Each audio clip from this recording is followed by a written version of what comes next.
the one that Julia Gillard she gave her first press conference upon becoming Australian MP, and it's something to the lines of, she wants to have a party that stands up for those that work the hardest as opposed to complain the loudest.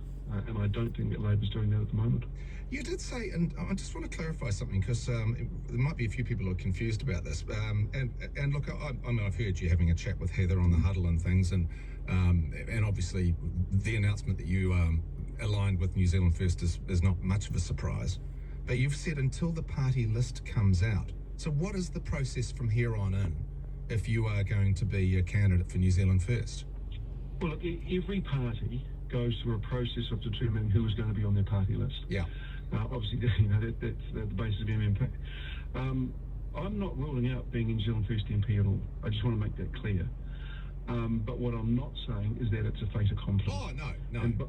Yeah, I understand that. So, but where are your wishes? If I was ever going to stand for Parliament again, then it would be with New Zealand First. But I think, I don't think you would speak to any former cabinet minister who didn't say, I left politics without with unfinished business. Every minister that I've spoken to, doesn't matter what hue, how long they've been there, has always said there is always more to do.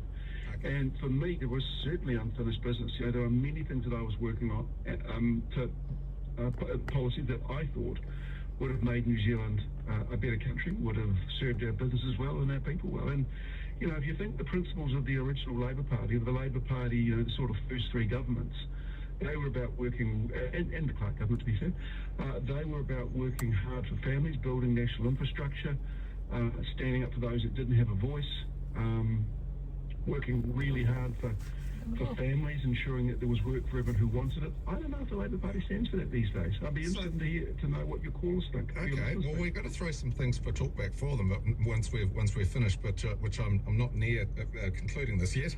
So, what has to happen for you to become a candidate that ends up on the party list? What is missing in the process now? Do you have to say to Winston, or to the party, I want to do it? Because it felt like that was the energy of what was happening yesterday. What has to happen now? And absolutely that's the case. So what happens with every party, not just New Zealand First, but certainly with New Zealand First, is nominations are open. You put your hat in the ring if you want to be a New Zealand First MP. Right. They go through it. There is a selection process that's undertaken by key party holders, key official holders within the party. Yeah.